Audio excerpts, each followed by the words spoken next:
Bem-vindos a mais um vídeo no canal. Se você gosta de conteúdo assustador, bizarro e misterioso, você tá no lugar certo. Toda semana tem pelo menos 3 vídeos longos, todo dia tem vídeo curto, então tem muito conteúdo pra vocês. Se você gosta desse tipo de conteúdo, não esquece de deixar seu like, se inscrever no canal, comentar outros temas que vocês querem ver aqui. As fontes e os créditos estão sempre na descrição do vídeo. Como vocês podem ver, hoje eu tô com a companhia dos 2 gatinhos. Dependendo de como for, eu vou ter que arrumar outro espaço na estante pro Frodo ficar, porque olha a situação.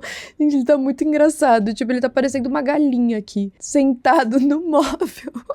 Mas enfim, antes de começar esse vídeo, eu queria contar pra vocês que eu tô finalmente tirando a minha cidadania italiana. Vocês acreditam? O meu pai já tem faz muito tempo e ele já tava na minha cabeça. Eu não sei quantas vezes eu fiquei recebendo mensagens todos os dias no meu WhatsApp pra eu fazer isso logo. E aí eu finalmente decidi que eu ia entrar com o processo aqui. Eu sei que tem vários benefícios, é muito bom, mas principalmente pro meu pai parar de encher um pouco o meu saco. Eu não sei se vocês sabem, mas eu já morei na Itália por 3 meses, eu tava na faculdade ainda. Foi um mini intercâmbiozinho que eu fiz porque eu queria aprender italiano. Só que eu fiquei super enferrujada depois. Por mais que eu fizesse aulas, eu fui para um nível bem avançado, mas eu não tenho muita prática, né? Não tem com quem ficar conversando. E aí, por conta disso, eu comecei a usar o aplicativo da Babel para praticar. Eu já tinha falado dele aqui antes, quando eu falei para vocês que eu queria aprender francês, mas aí eu decidi parar de abraçar o mundo e focar no que eu já sei para ficar boa e depois ir para uma outra língua. E eu sou suspeita para falar porque eu acho esse aplicativo um dos melhores no mercado para aprender outras línguas. Eu já tô até fazendo algumas lições mais avançadas no nível B1. Vou mostrar aqui pra vocês como que funciona. Olha como é fácil. Eu abro o aplicativo, tem as minhas lições, eu coloco pra revisar.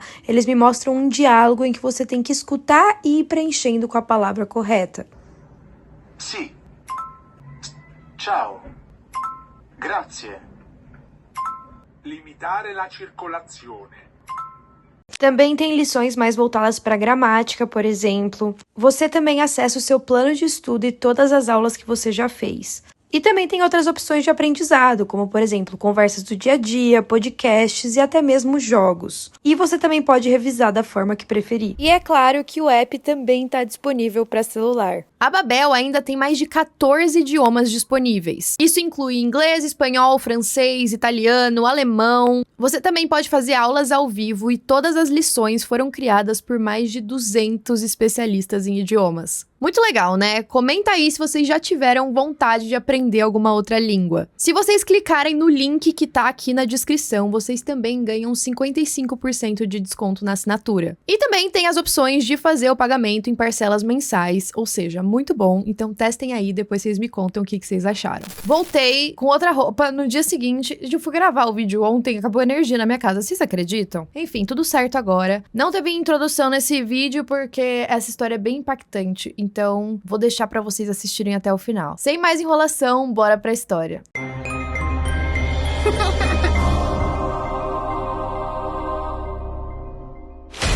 No dia 11 de dezembro de 2011, a Ellie Lobel decidiu que ela queria morrer. A Ellie era uma mulher brilhante. Ela tirou o PhD dela com 18 anos de idade. Ela era muito inteligente, tinha uma formação de muito prestígio na sociedade. Ela tinha um trabalho como consultora, era casada, tinha 2 filhos, mas já faziam alguns anos que ela estava sofrendo muito. Quando ela tinha mais ou menos 27 anos, ela foi atacada por uma doença misteriosa. Ela não sabia exatamente o que era, mas os sintomas que ela tinha eram muito amplos. Então, por exemplo, ela tinha fadiga, ela ficava fraca, ela não conseguia fazer atividades do dia a dia, sentia um pouco de dor, náuseas. Mas toda vez que ela ia no hospital para fazer alguns exames, os médicos não conseguiam descobrir nada. Como esses sintomas podem ser de diversas doenças, eles fizeram testes para todo tipo de coisa, mas nenhum dava um resultado conclusivo. Era um mal-estar que ela não conseguia explicar. Ela não tinha mais vontade de fazer nada. Ela não conseguia curtir a vida com a família dela. O trabalho já não era mais o suficiente. Com o que ela sentia por dentro, ela não conseguia fazer nada. Depois de vários exames, meses e até anos se passando, ela foi entendendo que aquela agora era a realidade dela. Então ela decidiu se afastar da carreira. Esse passo não foi um grande problema para Ellie, afinal ela também tinha a renda do marido para complementar e ela ela ganhava um salário muito bom, ela tinha conseguido guardar muito dinheiro. Só que não demorou muito pro marido dela decidir se divorciar dela. Parece que depois que ela descobriu a doença, ele ficou falando que ela tava muito diferente, e não é pra menos, afinal ela tava sofrendo, e ele decidiu que não queria mais ficar com ela. Agora ela tava cuidando dos filhos sozinha, e a doença crônica dela não passava. Muito pelo contrário, só ficava pior. E é aí que a gente chega naquele momento em 2011. Agora já tinham se passado mais de 10 anos desde que a Ellie começou a sentir esse mal-estar. Os filhos dela já estavam mais velhos, eles tinham mais de 20 anos, e cada um deles foi seguir a própria vida. Eles já não moravam mais com ela, ou foram pra faculdade, ou se casaram. Então agora ela se via sozinha, mas ainda se sentindo muito mal. Ela passava dias de cama e ela não aguentava mais. Então ela tomou aquela decisão, depois de muito ponderar. Ela não ia mais viver. Como ela ainda tinha bastante dinheiro, ela foi capaz de contratar um cuidador para acompanhar ela em seus últimos dias de vida. E ela acreditava que ela já estava muito próxima do fim. Até porque os médicos já estavam avisando ela que os órgãos internos estavam começando a parar. E era muito bizarro e muito frustrante, porque como ninguém descobria nada? Como isso estava acontecendo? Como que do nada ela ficou doente, sendo uma pessoa muito saudável a vida toda? Então, aceitando o destino, ela alugou um Airbnb em uma cidade no sul da Califórnia, que ela nunca tinha visitado antes, e ela decidiu que era lá que ela ia passar seus últimos dias. Ela não avisou ninguém da família, ela só foi junto com o cuidador. Ela escolheu essa cidade porque ela já sabia que o local era muito bonito, tinha muita natureza, então ela pensou que pelo menos ela ficaria em um local agradável. Quando ela encontrou o cuidador nessa nova cidade, ele teve que ajudar ela a subir as escadas pro Airbnb, porque ela não tava nem conseguindo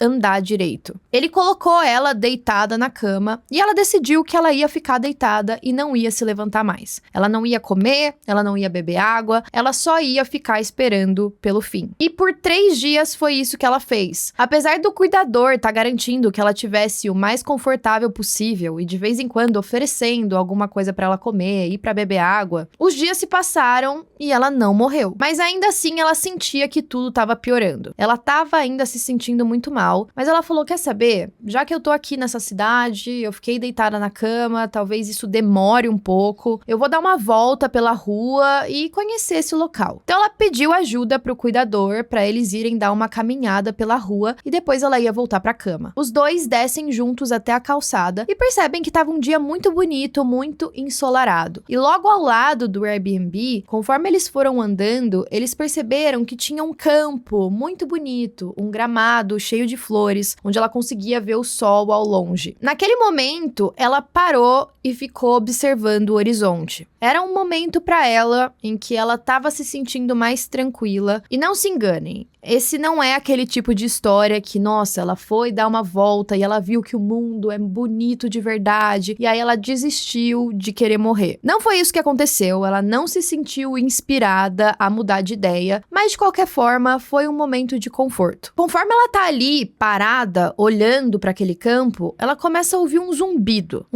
que tá bem em cima da cabeça dela. Quando ela olha, ela vê que tem uma abelha ali. E não era uma abelha normal, era uma daquelas abelhas que são um pouquinho maiores e que são chamadas de abelhas africanas, se eu não me engano. E no mesmo momento em que ela percebe que a abelha tá lá, ela simplesmente foi e picou o rosto da Ellie. Ela gritou com essa picada e o cuidador, ao ver que tinha uma abelha ali, ele saiu correndo e deixou a Ellie na calçada. Mas pra piorar a situação, aquela não era a única abelha. Olhando ao longe, tinha um grande enxame vindo em direção a ela. Como a Ellie não conseguia andar sozinha e o cuidador tinha saído correndo, ela não teve alternativa a não ser ficar ali esperando enquanto as abelhas chegavam e picavam ela diversas vezes, principalmente no pescoço e no rosto. Então ela sentia as abelhas no cabelo, na cabeça, tudo que ela conseguia ouvir era um zumbido louco nos ouvidos. E foi aí que a Ellie pensou: bom, é isso, eu vou morrer aqui mesmo. Talvez essa caminhada tivesse um propósito. Talvez fosse pra adiantar esse processo que eu já queria que acontecesse. E pra piorar, a Ellie, como muitas pessoas no mundo, é alérgica a abelhas. Quando ela tinha só 2 anos de idade, ela levou uma picada que a levou à anafilaxia, que é uma reação muito grave do sistema nervoso que pode incluir náuseas, inchaço e também um estreitamento das vias aéreas. A Ellie sentiu as primeiras 5 picadas, mas depois de 15, crise. Tudo que ela conseguia ouvir era aquele zumbido. Ela sentia as abelhas batendo nela, mas ela já nem estava sentindo dor mais. Ela ficou muito mole e ela só conseguiu levantar as mãos e cobrir os olhos porque não queria que as abelhas picassem ela ali. Mas a próxima coisa que ela percebeu é que as abelhas sumiram. Ela não morreu naquele momento, mas agora que a adrenalina tinha passado, ela estava sentindo muita dor. O cuidador, que tinha corrido pra sabe-se lá onde, finalmente voltou e falou: bom,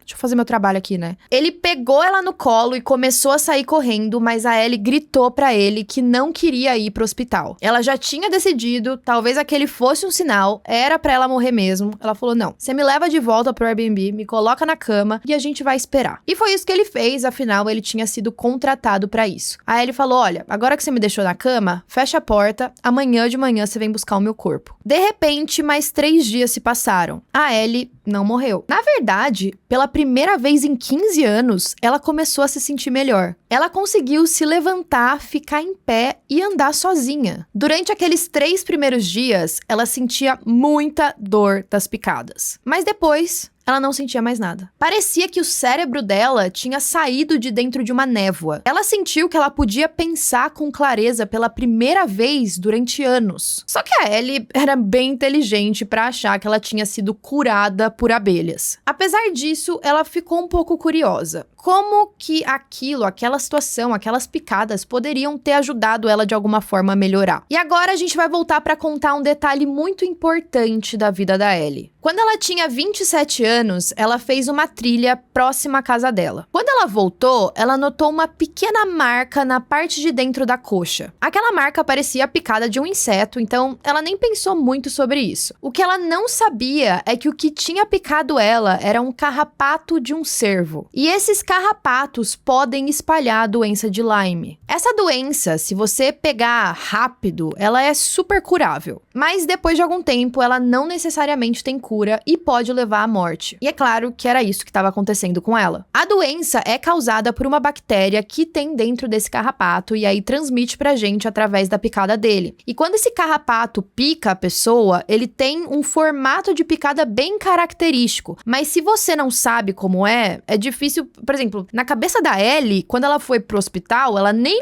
lembrou dessa picada. Já tinha passado fazia algum tempo, nem tinha mais a marca. E essa doença é diagnosticada em mais de 300 mil pessoas nos Estados Unidos todos os anos. E aí, se você sabe que você foi picada pelo carrapato, você pode tomar alguns antibióticos e pronto, você tá livre. Quando a Ellie viu aquilo na coxa, ela achou que era uma aranha, a picada de uma aranha. E aí, nos próximos 3 meses, ela tinha sintomas parecidos com gripe, febre alta e dores horríveis que se espalhavam pelo corpo. O primeiro médico que ela foi disse que aquilo era só um vírus. O mesmo aconteceu com o seguinte, e como vocês sabem, a maioria das vezes com os vírus é só você esperar passar. E aí ela recebeu diversos diagnósticos: esclerose múltipla, lúpus, artrite, fibromialgia. Quando ela descobriu a doença que ela tinha, já era tarde demais. Então, depois que ela se sentiu melhor com as picadas de abelha, ela decidiu pesquisar online se podia ter alguma relação. Surpreendentemente, ela encontrou um estudo feito na Austrália nos anos 90 sobre os efeitos da toxina nesse tipo de abelha. Nesse estudo, eles descobriram que algum composto que tinha na toxina da abelha matou a bactéria. E assim, gente, eu sou zero cientista, tá? É muito difícil pra mim explicar essas coisas, mas o importante que vocês saibam é que nos testes que eles fizeram, quando eles juntaram as duas coisas, a bactéria com esse composto que tem na abelha, o composto da abelha paralisou a bactéria. E logo elas começaram a morrer. Então eles pensaram: bom, acho que um certo tipo de picadas pode curar a doença. Só que não é nada ético você testar isso em seres humanos. Como que você fala: gente, entra aí, vamos ver, recebe aí 300 milhões de picadas de abelha pra ver se você sai curado. Só que a Ellie era a prova viva de que aquilo poderia funcionar ou pelo menos melhorar os sintomas que você sente. Por conta disso, ela saiu daquele Airbnb, ela ficou mais animada, demitiu o cuidador que deixou ela lá na calçada com as abelhas e foi tentar um tipo novo de terapia, que era uma terapia que usava materiais derivados das abelhas. E funcionou.